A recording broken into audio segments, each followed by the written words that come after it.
अगर पत्नी पसंद न हो तो आज के जमाने में उससे छुटकारा पाना आसान नहीं है, क्योंकि दुनिया इतनी तरक्की कर चुकी है कि आज पत्नी को आसानी से तलाक भी नहीं दिया जा सकता। अगर आप सोच रहे हैं कि हत्या करके छुटकारा पाया जा सकता है, तो हत्या करना तो आसान है, लेकिन लाश को ठिकाने लगाना आसान नहीं है। इसके बावजूद दुनिया में ऐसे मर्दों की कमी नहीं है जो पत्नी को मारकर उसकी लाश को आसानी से ठिकाने लगा देते हैं। ऐसे भी लोग हैं जो जरूरत पड़ने पर तलाक देकर भी पत्नी से छुटकारा पा लेते हैं। लेकिन यह सब वही लोग करते हैं जो हिम्मत वाले होते हैं। हिम्मत वाला तो पुष्पक भी था, लेकिन उसके लिए समस्या यह थी कि पारिवारिक और भावनात्मक लगाव की वजह से वह पत्नी को तलाक नहीं देना चाहता था। पुष्पक सरकारी बैंक में कैशियर था।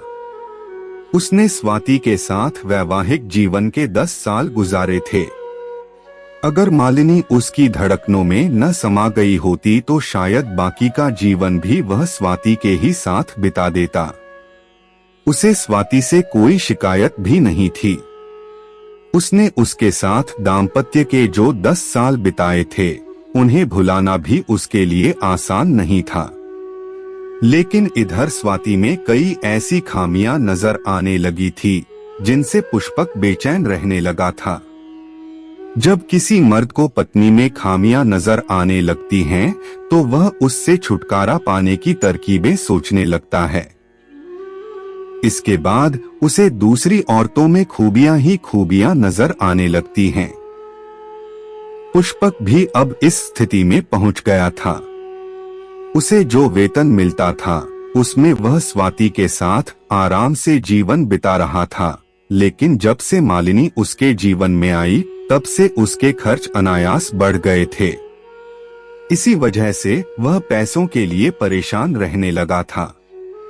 उसे मिलने वाले वेतन से 2 औरतों के खर्च पूरे नहीं हो सकते थे। यही वजह थी कि वह दोनों में से किसी एक से छुटकारा पाना चाहता था। जब उसने मालिनी से छुटकारा पाने के बारे में सोचा तो उसे लगा कि वह उसे जीवन के एक नए आनंद से परिचय कराकर यह सिद्ध कर रही है, जबकि स्वाति में वह बात नहीं है। वह हमेशा ऐसा बर्ताव करती है जैसे वह बहुत बड़े अभाव में जी रही है। लेकिन उसे वह वादा याद आ गया जो उसने उसके बाप से किया था कि वह जीवन की अंतिम सांसों तक उसे जान से भी ज्यादा प्यार करता रहेगा। पुष्पक इस बारे में जितना सोचता रहा उतना ही उलझता गया। अंत में वह इस निर्णय पर पहुंचा कि वह मालिनी से नहीं, स्वाति से छुटकारा पाएगा। वह उसे न तो मारेगा न ही तलाक देगा। वह उसे छोड़कर मालिनी के साथ कहीं भाग जाएगा। यह एक ऐसा उपाय था जिसे अपनाकर वह आराम से मालिनी के साथ सुख से रह सकता था। इस उपाय में उसे स्वाति की हत्या करने के बजाय अपनी हत्या करनी थी। सच में नहीं, बल्कि इस तरह कि उसे मरा हुआ मान लिया जाए। इसके बाद वह मालिनी के साथ कहीं मुख से रह सकता था। उसने मालिनी को अपनी परेशानी बताकर विश्वास में लिया। इसके बाद दोनों इस बात पर विचार करने लगे कि वह किस तरह आत्महत्या का नाटक करे कि उसकी साजिश सफल रहे। अंत में तय हुआ कि वह समुद्र तट पर जाकर खुद को लहरों के हवाले कर देगा। तट की ओर आने वाली समुद्री लहरें उसकी जैकेट को किनारे ले आएंगी। जब उस जैकेट की तलाशी ली जाएगी तो उसमें मिलने वाले पहचान पत्र से पता चलेगा कि पुष्पक मर चुका है। उसे पता था कि समुद्र में डूबकर मरने वालों की लाशें जल्दी नहीं मिलती, क्योंकि बहुत कम लाही बाहर आ पाती हैं। ज्यादातर लाशों को समुद्री जीव चट कर जाते हैं। जब उसकी लाश नहीं मिलेगी तो यह सोचकर मामला रफा-दफा कर दिया जाएगा कि वह मर चुका है। इसके बाद देश के किसी महान घर में पहचान छिपाकर वह आराम से मालिनी के साथ बाकी का जीवन गुजारेगा। लेकिन इसके लिए काफी रुपयों की जरूरत थी। उसके हाथों में रुपए तो बहुत होते थे, लेकिन उसके अपने नहीं। इसकी वजह यह थी कि वह बैंक में कैशियर था। लेकिन उसने आत्महत्या क्यों की? यह दिखाने के लिए उसे खुद को लोगों की नजरों में कंगाल दिखाना जरूरी था। योजना बनाकर उसने यह काम शुरू भी कर दिया। कुछ ही दिनों में उसके साथियों को पता चला गया कि वह एकदम कंगाल हो चुका है। बैंक कर्मचारी को जितने कर्ज मिल सकते थे उसने सारे के सारे ले लिए थे। उन कर्ज की किस्तें जमा करने से उसका वेतन काफी कम हो गया था। वह साथियों से अक्सर तंगी का रोना होता रहता था। इस हालत से गुजरने वाला कोई भी आदमी कभी भी आत्महत्या कर सकता था। पुष्पक का दिल और दिमाग अपनी इस योजना को लेकर पूरी तरह संतुष्ट था। चिंता थी तो बस यह कि उसके बाद स्वाति कैसे जीवन बिताएगी। वह जिस मकान में रहता था उसे उसने भले ही बैंक से कर्ज लेकर बनवाया था, लेकिन उसके रहने की कोई चिंता नहीं थी। शादी के 10 सालों बाद भी स्वाति को कोई बच्चा नहीं हुआ था। अभी वह जवान थी, इसलिए किसी से भी विवाह करके आगे की जिंदगी सुख और शांति से बिता सकती थी। यह सोचकर वह उसकी ओट से संतुष्ट हो गया था। बैंक से वह मोटी रकम उड़ा सकता था क्योंकि वह बैंक का हेड कैशियर था। सारे कैशियर बैंक में आई रकम उसी के पास जमा कटाते थे, वही उसे जिन कट तिजोरी में रखता था। उसे इसी रकम को हथियाना था। उस रकम में कमी का पता अगले दिन बैंक खुलने पर चलता। इस बीच उसके पास इतना समय रहता कि वह देश के किसी दूसरे महान घर में जाकर आसानी से छिप सके। लेकिन बैंक की रकम में हेरफेर करने में परेशानी यह थी कि ज्यादातर रकम छोटे नोटों में होती थी। वह छोटे नोटों को साथ ले जाने की गलती नहीं कर सकता था, इसलिए उसने सोचा कि जिस दिन उसे रकम का हेरफेर करना होगा उस दिन वह बड़े नोट किसी को नहीं देगा। इसके बाद वह उतने ही बड़े नोट साथ ले जाएगा जितने जेबों और बैग में आसानी से जा सके। पुष्पक का सोचना था कि अगर वह 20 लाख रुपए भी लेकर निकल गया तो उन्हीं से कोई छोटा मोटा कारोबार कट के मालिनी के साथ नया जीवन शुरू करेगा। 20 लाख की रकम इस महंगाई के दौर में कोई ज्यादा बड़ी रकम तो नहीं है, लेकिन वह मेहनत से काम करके इस रकम को कई गुना बढ़ा सकता है।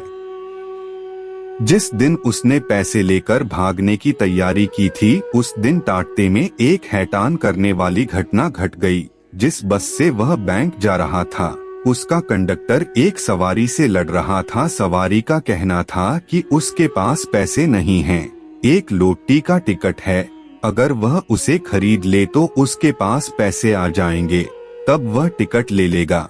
लेकिन कंडक्टर मना कर रहा था। पुष्पक ने झगड़ा खत्म करने के लिए वह टिकट 50 रुपए में खरीद लिया।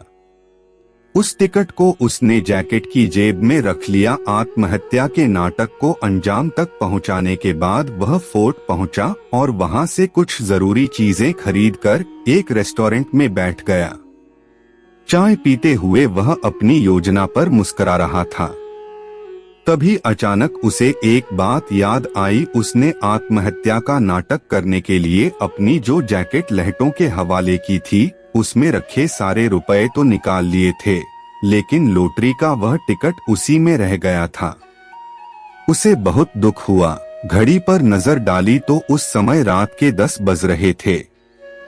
अब उसे तुरंत स्टेशन के लिए निकलना था। उसने सोचा जरूरी नहीं कि उस टिकट में इनाम निकल ही आए, इसलिए उसके बारे में सोचकर उसे परेशान नहीं होना चाहिए। ट्रेन में बैठने के बाद पुष्पक मालिनी की बड़ी बड़ी काली काली आंखों की मस्ती में डूबकर अपने भाग्य पर इतरा रहा था। उसके सारे काम बिना व्यवधान के पूरे हो गए थे, इसलिए वह काफी खुश था। फर्स्ट क्लास के उस कूपे में 2 ही बर्थ थीं, इसलिए उनके अलावा वहां कोई और नहीं था। उसने मालिनी को पूरी बात बताई तो वह एक लंबी सांस लेकर मुस्कुराते हुए बोली, जो भी हुआ ठीक हुआ। अब हमें पीछे की नहीं, आगे की जिंदगी के बारे में सोचना चाहिए। पुष्पक ने ठंडी आह भरी और मुस्कुरा कर रह गया। ट्रेन तेज गति से महाराष्ट्र के पठाटी इलाके से गुजर रही थी। सुबह होते होते वह महाराष्ट्र की सीमा पार कर चुकी थी। उस रात पुष्पक पल भर नहीं सोया था। उसने मालिनी से बातचीत भी नहीं की थी। दोनों अपनी अपनी सोचों में डूबे थे। भूत और भविष्य दोनों के अंदेशे उन्हें विचलित कर रहे थे। दूर क्षितिज पट लाल लाल सूरज दिखाई देने लगा था। नींद के चौड़ा तो पलकें बोझिल होने लगी थीं, तभी मालिनी अपनी सीट से उठी और उसके सीने पर सिर रखकर उसी की बगल में बैठ गई। पुष्पक ने आंखें खोल कर देखा तो ट्रेन शोलापुर स्टेशन पर खड़ी थी। मालिनी को उस हालत में देखकर उम्र के होठों पर मुस्कुराहट तैर गई। हैदराबाद के होटल के एक कमरे में वे पति पत्नी की हैसियत से ठहरे थे। वहां उनका यह दूसरा दिन था। पुष्पक जानना चाहता था कि मुंबई से उठा के भागने के बाद क्या स्थिति है। वह लैपटॉप खोलकर मुंबई से निकलने वाले अखबारों को देखने लगा। कोई खास खबर? मालिनी ने पूछा। अभी देखता हूँ, पुष्पक ने हंस कर कहा। मालिनी भी लैपटॉप पर झुक गई। दोनों अपने भागने से जुड़ी खबर खोज रहे थे। अचानक एक जगह पुष्पक की नजरें जमकर रह गई। उससे सटी बैठी मालिनी को लगा कि पुष्पक का शरीर अकड़ सा गया है।